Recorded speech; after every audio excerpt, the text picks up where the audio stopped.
Halo semuanya, aku Aisyah Neila. Hari ini aku bakal cerita tentang Kesultanan Islam di Pulau Jawa dan bagaimana perkembangannya mereka menyebarkan syiar Islam di Pulau Jawa sampai saat ini, yang di Pulau Jawanya itu sendiri mayoritasnya adalah beragama Muslim. Dan ya, langsung aja kita cari tahu ceritanya. Kesultanan Islam mulai berkembang di Pulau Jawa pada abad ke-14. Yang pertama berdiri di Pulau Jawa yaitu Kesultanan Demak. Kesultanan Demak didirikan pada awal abad ke-16 seiring dengan kemundurannya Kerajaan Majapahit. Kerajaan Demak didirikan oleh Raden Patah yang merupakan anak dari raja terakhir Kerajaan Majapahit pada saat itu, yaitu adalah Raja Brawijaya V dengan selirnya yang merupakan keturunan Cina bernama Siu Banci. Kesuksesan Kesultanan Demak tak jauh dari hebatnya peran para Wali Songo yang turut membantu perkembangan Kesultanan Demak ini. Kepemimpinan Raden Patah berjalan seiring dengan berkembangnya Islam di Pulau Jawa. Raden Patah adalah anak dari Brawijaya V yang lahir di Palembang pada tahun 1455. Raden Patah memiliki banyak gelar, diantaranya ada Jinbun, Parerodim, Tangan Hua, dan Arya Timur. Dan itu juga merupakan nama-nama lain dari Raden Patah. Raden Patah yang lahir di Palembang dan seiring dengan berjalannya waktu, beliau dengan adiknya yaitu Raden Kusen kembali ke Pulau Jawa untuk menuntut ilmu bersama Sunan Ampel di Ampel Denta, Surabaya. Nah, setelah beberapa tahun Raden Patah menempuh pendidikannya bersama Sunan Ampel, Raden Patah diberikan area dan membuka hutan Gelagahwangi untuk mendirikan pesantren di sana dan menjadikannya sebagai tempat untuk melakukan syiar Islam di sana. Nah, setelah beberapa lama Raden Patah membangun pesantren di sana, dengan bantuan dan dukungan dari Wali Songo, Raden Patah mendirikan Kesultanan Demak. Wali Songo atau 9 wali adalah perkumpulan orang-orang yang menyebarkan syiar Islam di Pulau Jawa pada abad ke-14. Para Wali Songo tersebar di Jawa Timur, Jawa Tengah, dan juga di Jawa Barat.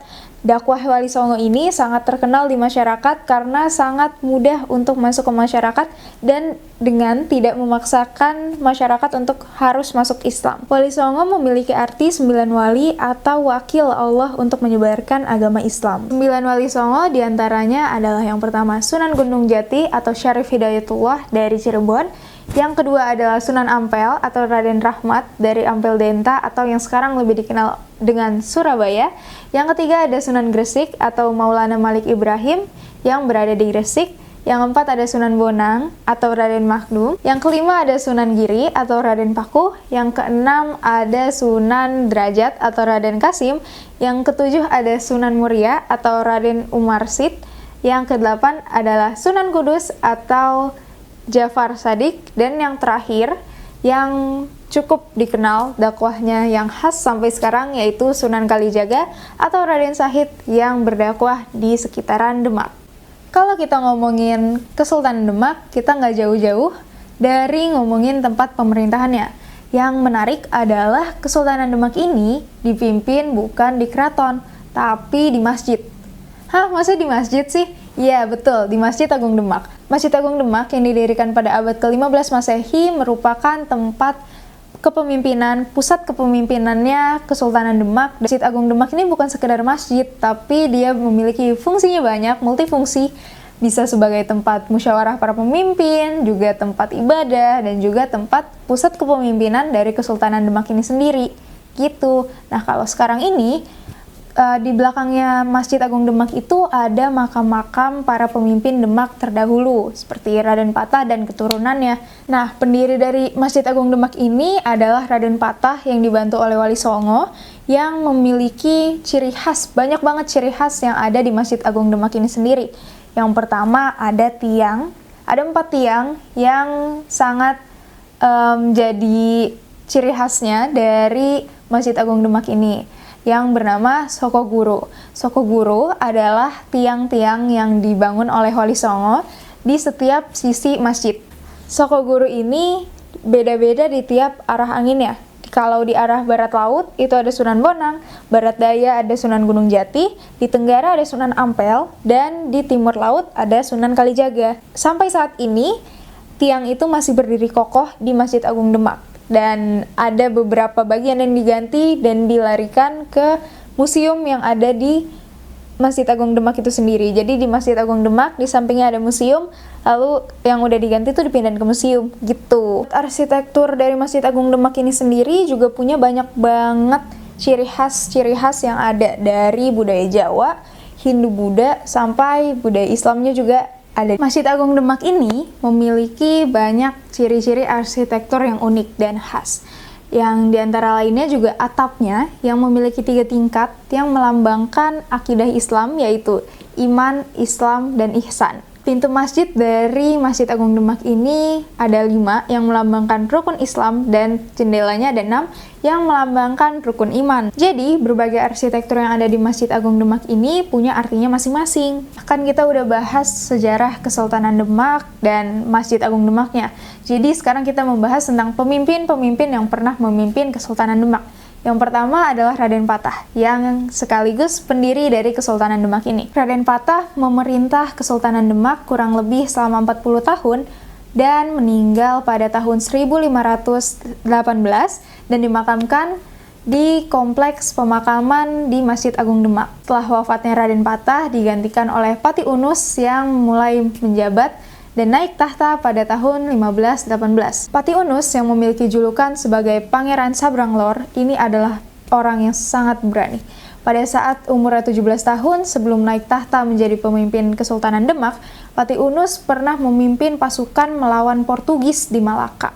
Kemudian, Pati Unus digantikan oleh Sultan Trenggono yang naik tahta pada tahun 1521. Sultan Trenggono melakukan banyak penaklukan di Pulau Jawa, yaitu diantaranya adalah Cirebon dan Sunda Kelapa yang berganti nama menjadi Jayakarta. Selanjutnya, Kesultanan Pajang. Kesultanan Pajang ini didirikan oleh Jaka Tingkir atau Sultan Hadiwijaya usai runtuhnya Kesultanan Demak. Nah, untuk letak Kesultanan Pajang ini sendiri diperkirakan ada di Kota Surakarta dan Kabupaten Sukoharjo di Jawa Tengah.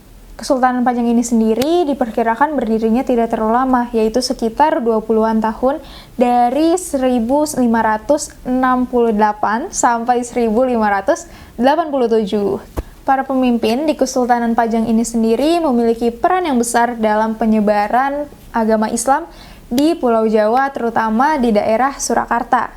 Nah, pemimpin-pemimpinnya diantaranya adalah Jaka Tingkir atau Sultan Hadiwijaya sekaligus pendiri Kesultanan Pajang yang berkuasa pada tahun 1568 sampai 1583.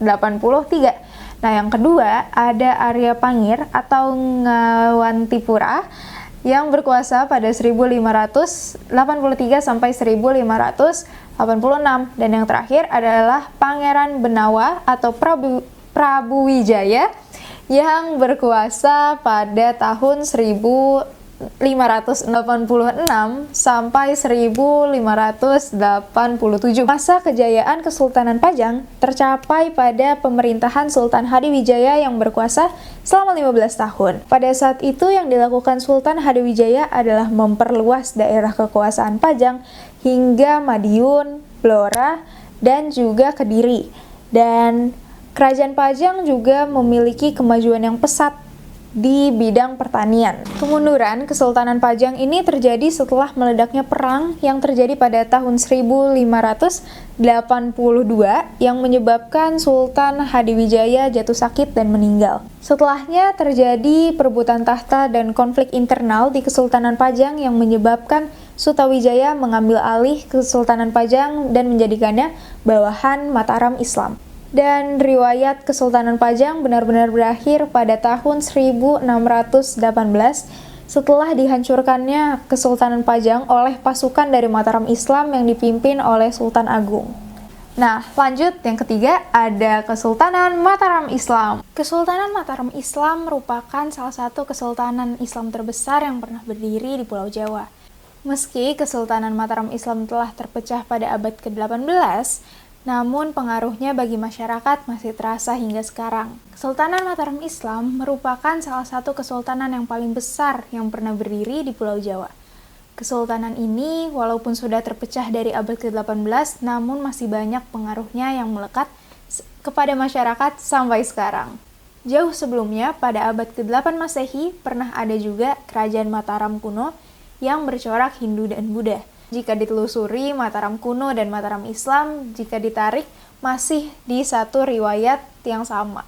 Sejak abad ke-16 Masehi, Kesultanan Mataram Islam yang di bawah pimpinan Danang Sutawijaya alias Panembahan Senapati menyatukan beberapa wilayah untuk sama-sama melawan Kesultanan Pajang. Hingga akhirnya Kesultanan Pajang menyerahkan kekuasaan kepada Panembahan Senapati dan membuatnya mendirikan kerajaan baru, Kesultanan Mataram Islam. Pada tahun 1584, Panembahan Senapati mendirikan kerajaan Mataram Islam di Alas Mentawak walaupun belum diakui oleh Pajang. Alas Mentawak yang kini dikenal sebagai Kota Gede di Yogyakarta. Panembahan Senapati adalah salah satu pemerintah Kesultanan Mataram yang berperan penting dalam memperluas wilayah Kesultanan Mataram Islam, termasuk hingga Jawa bagian timur dan hingga sebagian Jawa bagian barat.